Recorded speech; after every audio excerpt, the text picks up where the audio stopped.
RSS ಸಂಘ ಸಂಸ್ಥೆಯನ್ನ ಕರ್ನಾಟಕದಲ್ಲಿ register ಮಾಡಬೇಕು, ಜೊತೆಗೆ ಹಣಕಾಸಿನ ವ್ಯವಹಾರದ ಬಗ್ಗೆ ಸಂಪೂರ್ಣ ಮಾಹಿತಿಯನ್ನ ಸರ್ಕಾರಕ್ಕೆ ನೀಡಬೇಕು ಎನ್ನುವ ವಿಚಾರಕ್ಕೆ ಸಂಬಂಧಪಟ್ಟಂತೆ ಗೃಹ ಸಚಿವ ಪ್ರಿಯಾಂಕ್ ಖರ್ಗೆ ಮಾಧ್ಯಮದವರ ಜೊತೆಗೆ ಮಾತನಾಡ್ತಿದ್ದಾರೆ. ಬನ್ನಿ ಏನ್ ಹೇಳ್ತಾರೆ ನೋಡೋಣ.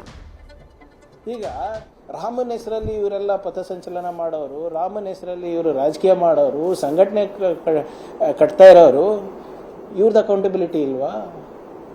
ನಮ್ಮ ದೇಶದಲ್ಲಿ ಒಬ್ಬ ಸಫಾಯಿ ಕರ್ಮಚಾರಿಗೂ ಕೂಡ ಏನಾದರೂ ಸರ್ಕಾರಿ ಸವಲತ್ತು ಬೇಕು ಅಥವಾ ಎಲ್ಲಾನ ಕಸ ಗುಡಿಸ್ಬೇಕು ಅಂದರೆ ರಿಜಿಸ್ಟ್ರೇಷನ್ ಕೇಳ್ತೀರಾ?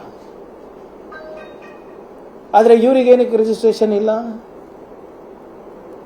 ಪ್ರತಿಯೊಂದು ಚರ್ಚ್ ಇರ್ಬೋದು, ಮಸೀದಿ ಇರ್ಬೋದು, ದೇವಸ್ಥಾನ ಇರ್ಬೋದು, ವ್ಯಕ್ತಿ ಇರ್ಬೋದು, ಕಾರ್ಮಿಕ ಇರ್ಬೋದು, ಸಣ್ಣ ಪುಟ್ಟ ಅಂಗಡಿ ಇರ್ಬೋದು, ಸಣ್ಣ ಪುಟ್ಟ ವ್ಯಾಪಾರಿಗಳಿರ್ಬೋದು, ಎಲ್ಲರೂ ರಿಜಿಸ್ಟ್ರೇಷನ್ ಮಾಡ್ಕೊಂಡು ಕಾನೂನು ಪಾಲನೆ ಮಾಡ್ತಾರೆ. ಇವ್ರು ಮಾಡೋದಿಲ್ಲ ಅಂತ ಏನಾದರೂ ಕೇಳಿದ್ರೆ ನೀವು ಧರ್ಮದ ಹೆಸರು ತರ್ತೀರಾ? ಧರ್ಮಕ್ಕೆ ಇದಕ್ಕೇನ್ರಿ ಸಂಬಂಧ?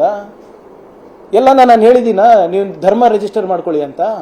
ಎಲ್ಲಿ ತೋರಿಸ್ಬಿಡಿ. ಇಲ್ಲೆಲ್ಲಿ ಈ ನನ್ನ ಪತ್ರದಲ್ಲಿ ಹಿಂದೂ ಅಂತ ಎಲ್ಲಾದರೂ ಒಂದು ಶಬ್ದ ಬಂದಿದೆಯಾ, ಪದ ಬಂದಿದೆಯಾ, ಧರ್ಮ ಅಂತ ಬಂದಿದೆಯಾ? ಒಂದು ತೋರಿಸ್ಬಿಡಿ ನನಗೆ. ನಿನ್ನೆ ಸಾಮಾಜಿಕ ಜಾಲತಾಣದಲ್ಲಿ ನೋಡ್ತಾ ಇದ್ದೆ, ಮೋಹನ್ ಭಾಗವತ್ ಅವರು ಪ್ರಿಯಾಂಕ್ ಖರ್ಗೆಗೆ ಉತ್ತರ ಕೊಟ್ಬಿಟ್ಟಿದ್ದಾರೆ ಅಂತ. ಅವರು ಅದ್ಯಾವುದೋ ತಿಸೂರಿನಲ್ಲಿ ಹಿಂದಿನ ಏನು ನಾವು ಚಿತ್ತಾಪುರ್ನಲ್ಲಿ ಮಾರ್ಚ್ ಮಾಡ್ಲಿಕ್ಕೆ ಬಿಟ್ಟಿರಲಿಲ್ಲ, ಆ ಸಂದರ್ಭದಲ್ಲಿ ಆಡಿದಂಥ ಮಾತುಗಳಿಗೆ ಅವರು ಪ್ರತಿಕ್ರಿಯೆ ಕೊಟ್ಟಿದ್ದು. ಅದು ಕೊಟ್ಟಿದ್ದು ಜೂನ್ 13. ನಾನು ಈ ಪತ್ರ ಬಿಡುಗಡೆ ಮಾಡಿದ್ದು ಜೂನ್ 15 ನಿನ್ನೆ. ಸೊ ಸುಮ್ಮನೆ ಇವ್ರದ್ದು ಒಂದು ಎಕೋಸಿಸ್ಟಮ್ ಇದೆ. ಅವ್ರು ಹೇಳಿದ್ದೆ ನಿಜ, ಅವ್ರು ಆಡಿದ್ದೆ ಮಾತು ಅಂತ.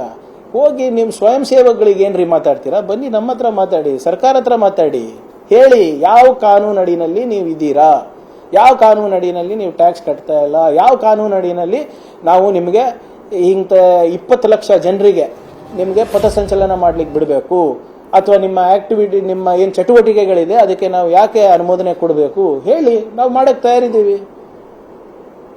ನಾನು ಯಾವಾಗ ಹೇಳಿದ್ದೀನಿ ನೀವು ಮಾಡಕ್ಕೆ ಬಿಡೋದಿಲ್ಲ ಅಂತ? ಬೇರೆ ಸಂಸ್ಥೆಗಳಿಗೆ ಹೆಂಗೆ ಕಾನೂನು ಅನ್ವಯ ಆಗ್ತದೆ ಅದೇ ನಿಮಗೂ ಅನ್ವಯ ಆಗಬೇಕಲ್ವಾ? ಈಗ ಅಮೆರಿಕಾನಲ್ಲಿ RSS ಅವರು ಲಾಬಿ ಮಾಡಿದ್ದಾರೆ, ಗೊತ್ತಿರಬೇಕಲ್ಲ ತಮಗೆಲ್ಲ. ಸ್ಕ್ವೇರ್ ಪ್ಯಾಟರ್ನ್ ಬಿಗ್ಸ್ ಅಂದ್ಬಿಟ್ಟು ಒಂದು ಲಾ ಫರ್ಮ್ ಅನ್ನ ಇವ್ರು ಹೈರ್ ಮಾಡ್ತಾರೆ. ಏನಕ್ಕೆ?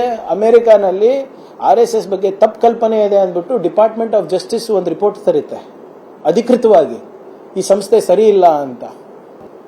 ಇವರಿಗೆ ಮತ್ತೆ ಈ ಕೆಲವು ಇಸ್ಲಾಮಿಕ್ ಸಂಸ್ಥೆಗಳೇನಿದೆ ಅವ್ರಿಗೆ ಹೋಲಿಕೆ ಮಾಡಿ ಒಂದು ವರದಿಯನ್ನು ಕೊಡ್ತಾರೆ ಅವರು.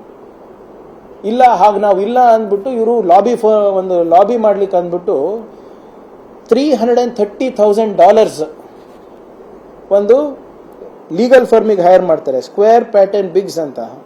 ಸುಮಾರು 3 ಕೋಟಿ ರೂಪಾಯಿ ಒಂದು ಲಾ ಫರ್ಮಿಗೆ ಕೊಡ್ತಾರೆ. ಎಲ್ಲಿಂದ ಬಂದು ಸ್ವಾಮಿ ಇದ್ದ ದುಡ್ಡು?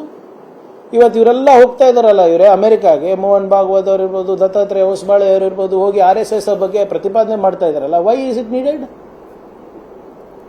ಏನಕ್ಕೆ? ಹೇಗೆ ಹೋಗ್ತಾ ಇದ್ದಾರೆ ಗೊತ್ತಾಗಬಾರ್ದಾ? ನಾನು ಅಮೆರಿಕಾಗೆ ಹೋದ್ರೆ, ರಾಹುಲ್ ಗಾಂಧಿ ಅವರು ಹೋದ್ರೆ ನೀವೆಲ್ಲ ಕೇಳ್ತೀರಾ ಎಲ್ಲಿಂದ ಬಂತು ದುಡ್ಡು, ಹೇಗೆ ಬಂತು, ಅದು ಯಾರು ಕೊಡ್ತಾ ಇದ್ದಾರೆ, ಯಾರು ಸ್ಪಾನ್ಸರ್ ಮಾಡ್ತಾ ಇದ್ದಾರೆ, ನಿಮ್ಗೆ ಯಾರು ಸ್ಪಾನ್ಸರ್ ಮಾಡ್ತಾ ಇದ್ದಾರೆ ಸರ್ಕಾರ ತಿಳ್ಕೊಳೋದು ಬೇಡವಾ? ಒಬ್ಬ leader of opposition of Lok Sabha ಹೋದ್ರೆ ನಿಮ್ಗೆ ತೊಂದರೆ, ಲೀಗಲಿ ಹೋದ್ರೆ ತೊಂದರೆ. ಇವರೆಲ್ಲ ಹೆಂಗೆ ಹೋಗ್ತಾ ಇದ್ದಾರೆ? ನಮ್ಮ ಮಾಧ್ಯಮ ಸ್ನೇಹಿತರಿಗೆ ಗೊತ್ತಿದೆ, ನಾನು ಸರ್ಕಾರಕ್ಕೆ ಬಂಡವಾಳ ತರಲಿಕ್ಕೆ ಹೋದಾಗ ನನಗೆ ಪರ್ಮಿಷನ್ ಕೊಟ್ಟಿಲ್ಲ. ಇವ್ರು ಯಾವ ಅಡಿನಲ್ಲಿ ಹೋಗ್ತಾ ಇದ್ದಾರೆ? ಇವ್ರು ಯಾವ ಬಂಡವಾಳ ತರ್ತಾ ಇದ್ದಾರೆ? ಕರ್ನಾಟಕದಲ್ಲಿ RSS ಸಂಸ್ಥೆಯನ್ನ ರಿಜಿಸ್ಟರ್ ಮಾಡಬೇಕು ಹಾಗೂ ಹಣಕಾಸು ವ್ಯವಹಾರದ ಬಗ್ಗೆ ಸರ್ಕಾರಕ್ಕೆ ಸಂಪೂರ್ಣವಾದ ಮಾಹಿತಿಯನ್ನ ನೀಡಬೇಕು ಎನ್ನುವ ಬಗ್ಗೆ ಗೃಹ ಸಚಿವ ಪ್ರಿಯಾಂಕ್ ಖರ್ಗೆ ಒಂದು ಪತ್ರವನ್ನ ಬರೆದಿದ್ರು. ಆ ಪತ್ರಕ್ಕೆ ಸಂಬಂಧಪಟ್ಟಂತೆ ಒಂದಷ್ಟು ಸ್ಪಷ್ಟತೆಯನ್ನ ಕೊಟ್ಟಿದ್ದಾರೆ. ನಾನು ಸಂಘ ಸಂಸ್ಥೆಯನ್ನ ಮಾತ್ರ ರಿಜಿಸ್ಟರ್ ಮಾಡಿಕೊಳ್ಳಿ ಅಂತ ಹೇಳಿದ್ದೀನಿ ಹೊರತು ಧರ್ಮದ ಬಗ್ಗೆ, ಹಿಂದೂ ಧರ್ಮದ ಬಗ್ಗೆ ಎಲ್ಲೂ ಕೂಡ ಉಲ್ಲೇಖ ಮಾಡಿಲ್ಲ. ಇವರು ಅನಾವಶ್ಯಕವಾಗಿ ಧರ್ಮವನ್ನ ಎಳೆದು ತಂದು ಮಾತನಾಡ್ತಿದ್ದಾರೆ ಎನ್ನುವಂತಹ ಮಾತನ್ನ ಕೂಡ ಹೇಳಿದ್ರು. ನ್ಯೂಸ್ ಫಸ್ಟ್ ನಿರ್ಭೀತಿಯಿಂದ ನಿಮ್ಮ ಪರವಾಗಿ.